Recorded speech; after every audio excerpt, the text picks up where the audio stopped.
هێشتاش دووکەڵ لە بەشی ڕۆژاوای مووسڵ هەڵدەستێت و شەڕەکانیش قورسن و بەردەوامیشن، هەرچەندە ڕاگەیاندنەکەی هەفتەی پێشووی وەزارەتی بەرگری عێراق باسی لە کۆتایی هاتنی داعش کرد لە شارەکەدا.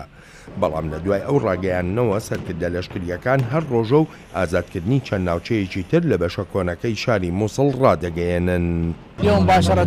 هێزەکانی بەتەنگەوە چوونی خێرا لە باشووری بەشە کۆنەکەی مووسڵەوە بەرەو ناوجەرگەی شارەکە لە پێشڕەویدان بۆ کنترۆڵکردنی ئەو ئامانجانەی سەرکردایەتی بۆی دیاری کردوین و لە ماوەیەکی کورتدا گەیشتینە شەقامی خالید بن وەلید. ژمارەیەکی زۆری داعشەکان کوژراون و خێزانێکی زۆرمان ڕزگار کردووە. ئەمانە بێلەوەی دەیان بۆمی چێندراویشمان پوچەڵ کردوتەوە. ئەرکەکانی هێزە ئاسایشیەکانی عێراق لە پاش ئازادکردنی بەشێکی بەرچاوی مووسڵ هەر تەنها سنووردار نین لە شەڕکردندا. هێزەکانی پۆلیسی فێدراڵی لە ئێستادا لە زۆرێک لە ناوچەکانی ئازادکراون بەشدار نین لە شەڕدا و دەستیان کردووە بە قۆناغی دووەمی بەجێگەیاندنی ئەرکەکانیان. أكملت الشرطة الاتحادية واجب. پۆلیسی فێدراڵی ئەرچی خۆی لە ڕزگارکردنی مووسڵدا تەواو کردووە و ئێستا کەوتوینەتە گەڕان و پشکنین لە ناوچەکانی ئازادکرا و لەم ئەرکەشماندا زۆرێک لەو خێزانانەمان ئازاد کردووە کە لە ناو شەڕەکاندا گیریان خوارد بوو. مەخابن هێشتاش خەڵک هەن لە ناو خانوبەرە و باڵەخانەکاندا گیریان خواردووە. تەرمی دوژمن و تەرمی خەڵکی سیڤیلیشان کە دەبێت بە زووترین کات هەڵبژیرێنەوە و دەبێت کارێکی وەها بکەین تا خەڵک دڵنیایان هەبێت و بگەڕێنەوە زێدی خۆیان. جیهادیەکانی داعش نەخۆشخانەکانیشیان بەکارهێناوە وەک شوێنێک بۆ شەڕکردن و زانیاری نادروستیشیان بڵاو دەکردەوە سەبارەت بە هێزی شەڕکەریان و هەروەهاش تواناییەکانی شەڕکردنیشیان.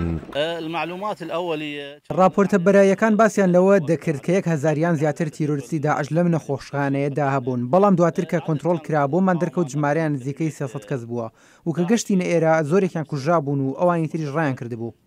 لەگەڵ ئازادکردنی بنکە تەندروستیەکانی گەڕەشی ئەشیفا، هێزە ئاسایشیەکان دەستیان گرتووە بەسەر بەڵگەنامەیەکی زۆری داعشدا کە پڕن لە زانیاری وەرد سەبارەت بە تێرۆریستان و هەروەهاش چۆنیەتی کارکردن و جوموجۆڵەکانیشیان لە شاری مووسڵدا. زۆرێک لەو بەڵگەنامانەی دۆزیومانەتەوە تیرۆریستانی داعش بەکاریان هێناوە و هەر هەمووشیان کەوتۆتە دەستمان بە زانیاریەکانی خۆیانەوە و هەر ئالەم باڵەخانێشدا ژن و منداڵ و خەڵکی پیریان وەک قەڵغانی مرۆی بەکارهێناوە تا ڕێگە لە پێشڕەویەکانمان بگرن. دەشێت بگوترێت ئەوانەی بەخت یاوەریان بووە جیهادیە ئیسلامیەکان لە ماڵەکانیان دەریان کردوون و بەڵام وەک گەواهدەران باسی دەکەن خانەوادەش هەبوون داعش ماڵەکانیان بەسەردا ڕوخاندوون.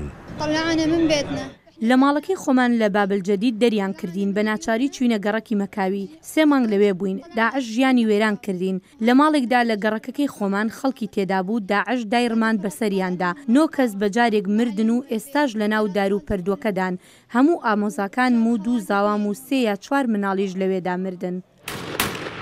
کێشەکان هەر تەنها بە شکستی جیهادیە ئیسلامیەکانی داعش لە عێراقدا کۆتایی پێنایەت.